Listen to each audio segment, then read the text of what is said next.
The greatest adventure is what lies ahead. Today and tomorrow are yet to be said. Hello everyone, No One of Consequence here, back again with a new video. This is episode 52 in the series which recounts my ongoing Dungeons & Dragons campaign, which is now in its 10th year.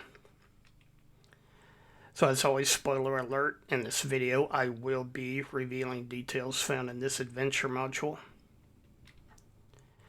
And also, just as a reminder, this is the current composition of the adventuring party. So where we left off last time, the characters had left the fire giant lair and had returned to their hideout cave to rest and heal and regain spells. And the screenshot just shows Gorbadoc and Varys on guard duty during the night. So the next morning, the characters gathered up to discuss about how best to re-enter the fire giant lair, because by this point they had no doubt that the giants would be expecting them and that the entrance to the fire giant lair would be heavily defended. However, a couple of preparations that they did take in advance was that Nio cast a bless spell on the party, and also both Garrett and Gorbadoc went ahead and activated their rings of invisibility. So what the characters finally decided to do was to use a Halloween reward item they had, the pumpkin carriage, and use that to transport themselves directly into the fire giant lair. And this would allow them to bypass the entrance completely and hopefully gain an element of surprise on the fire giants. And since this particular pumpkin carriage belonged to Varys, he got to choose its arrival location within the fire giant lair, and the spot that he chose was directly on top of King Snurry's throne. So, as you might expect, King Snurry's throne was not the most hospitable landing spot, but that's where everyone appeared. Most of the characters managed to keep their balance, despite suddenly appearing on such an uneven surface. However, a couple of them did stumble and fall to the floor and had to spend the next round getting back up. The characters quickly began spreading out to engage the fire giant guards, who were all standing literally just within a few feet of them. Pointed out there on the screen, Gorbadoc, who of course is still invisible, immediately ran over to King Snurry's secret door, the same one that he had operated when the characters were here the day before. And while everyone was spreading out to attack the fire giants, Thorol cast a haste spell on the characters. After he cast that haste spell, Thorol ran over and began cutting the ropes on these ballista, which were right there, which the fire giants were manning. Cutting the ropes, of course, would disable those weapons and prevent them from being used against the characters anytime soon.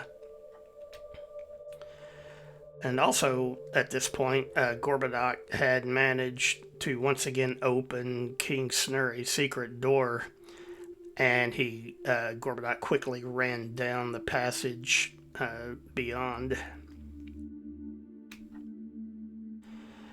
In this screenshot, Varys, Garrett, and Spuds Mackenzie began attacking the one of the fire giant guards, but then a hellhound ran up and joined the battle. And seeing what was going on, Obrak joined in as well to help fight these monsters. While that was going on outside, Gorbadak, he had gone through the secret door because he had planned to use the secret passage to return to King Snurry's private quarters and see if he or anyone else was in there. However, a hellhound had been placed in the secret passage since the fire giants knew from the previous day that the characters had discovered it.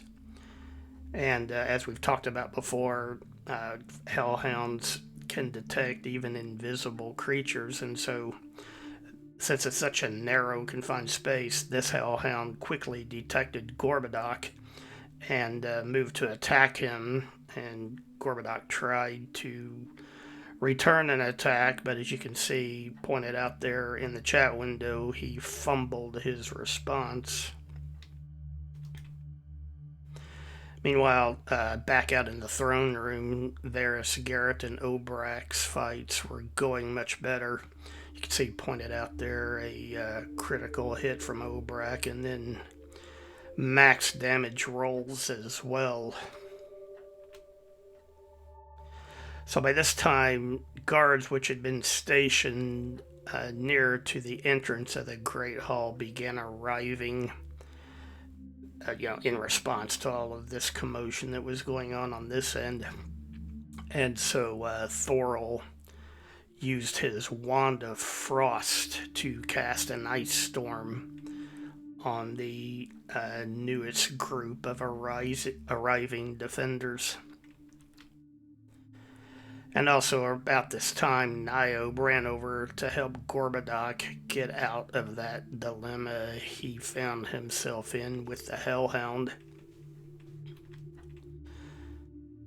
So, Thorol's ice storm attracted the wrath of a Hellhound, which ran up and breathed fire on him. And by the time that Thorol had finished making his item saving throws, he was left standing there wearing only his wizard's hat, his leather boots, his backpack, and nothing else. So Thorol used his action to run north up near to where Gorbadak was located. And Aramis went over and took care of Thorol's Hellhound, while most of the other characters moved to engage the next wave of attackers.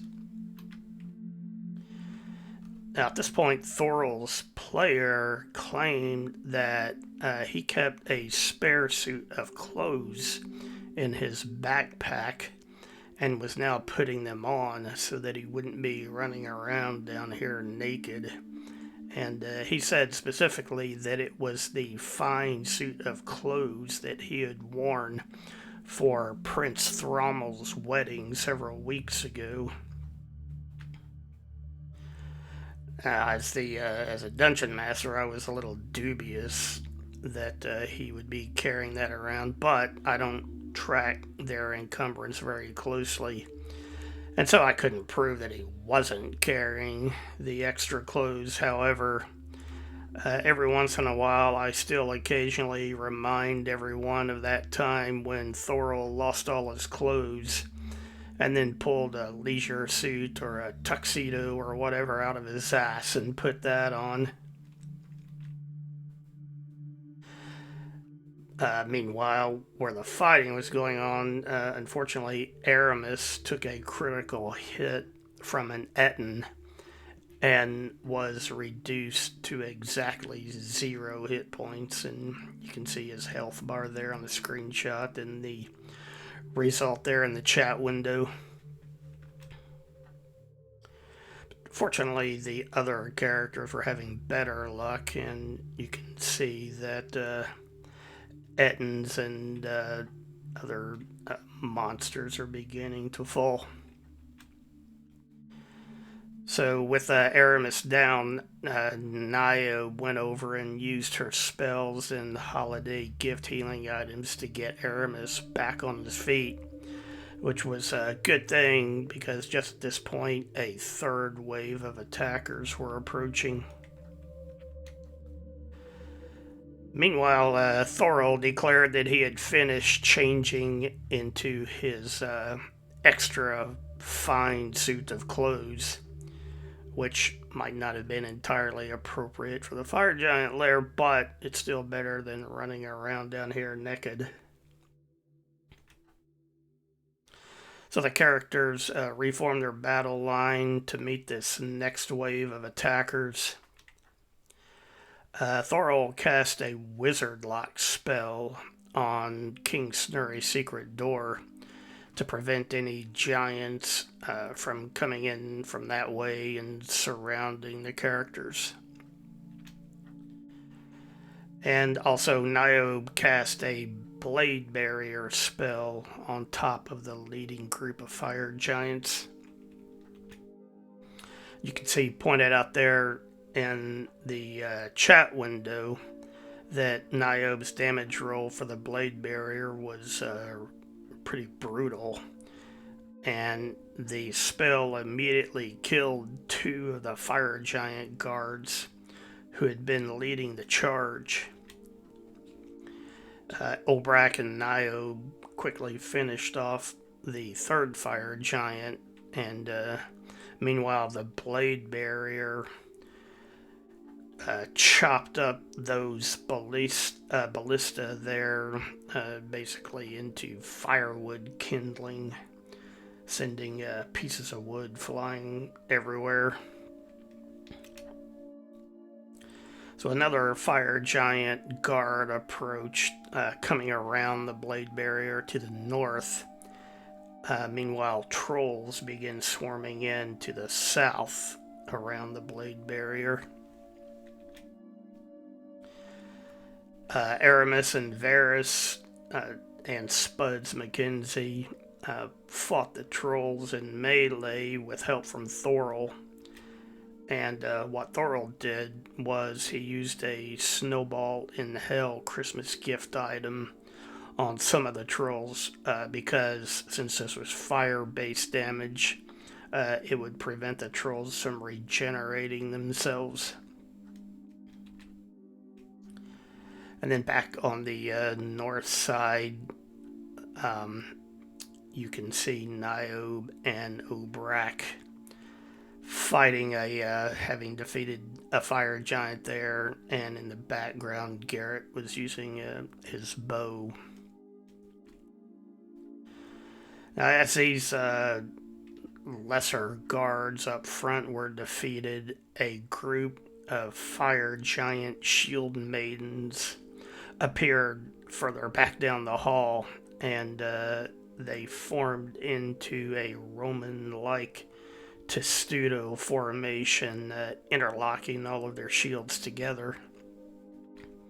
And then directly behind them was an enormous 8-headed hydra. Now the fire giant shield maidens parted their formation to allow the hydra to move up and advance on the characters. And in response, Varys cast a hallucinatory terrain in front of the blade barrier, hoping to hide its presence from the Hydra. And then finally, Niobe cast a sticks to snakes spell among the fire giant shield maidens, and luckily the sticks that were needed for the spell came from the splintered wood scattered everywhere when the blade barrier had chopped up the ballista. And you can see pointed out in several places here on this screenshot the snakes that appeared from Niobe's spell, and the characters were hoping that these snakes might help to disrupt the Shield Maiden's formation. The Hydra, meanwhile, had moved up, and it could only see Aramis and further back Varys, because all of the other characters were gathered up and concealed behind the hallucinatory terrain spell. And so, therefore, the Hydra did not accidentally blunder into the blade barrier, and instead it moved to the south to attack Aramis.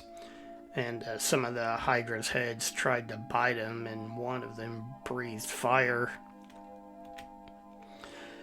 Now, back off in the distance to the west, the character saw King Snurry himself and also his queen appear in the Great Hall from a passage in the southern wall. You can see where that is there on this screenshot of the module's map. When King Snurry and his queen moved into the Great Hall, the Shield Maidens opened up that testudo formation and then closed back in around the king and the queen, and then together they all began moving towards the back of the hall. And then once they got back there, they exited the Great Hall through the northwest passage, which is pointed out there on that screenshot as well. So meanwhile, the Hydra's flailing head soon touched and dissipated the hallucinatory terrain spell. And so the character, seeing that the Hydra was now not going to blunder into the blade barrier, they all began moving up to attack the Hydra and help out Aramis. And in this particular screenshot, you can see where Niobe takes a breath weapon attack from the Hydra. And then soon after that, it was Obrak's turn to catch a breath weapon to the face. However, the Hydra was taking damage as well, and one by one, the various heads were killed off, and then soon the beast itself was dead. So, with all of the monsters present and defeated, the characters quickly moved to the far west end of the Great Hall while their haste spell was still in effect. And once they got down there, they found that the fire giant Shield Maidens had disappeared along with King Snurry and his queen. Luckily, though, a few of Niobe's snakes had escaped being trampled by the fire giants and were still alive. You can see where they are pointed out there on the screenshot. Since they were unsure of where King Snurry and the other giants, unsure of their location, Niobe commanded the remaining snakes to show her where they had gone. And so the snakes, using their sense of taste and smell, they led the party up that northwest passage, and they eventually led them back to that previously discovered flight of stairs leading deeper into the fire giant's lair. Alright, well, that's all I have for now. Thanks again for watching. If you enjoyed the video, please hit the like button, and just as importantly, if you can, leave a comment and let me know what you think about the video. If you haven't yet, consider subscribing to the channel, and please share the video anywhere where you think someone might enjoy it. And as always, anything you can do to help support the channel, I appreciate it. Thanks again. Bye for now.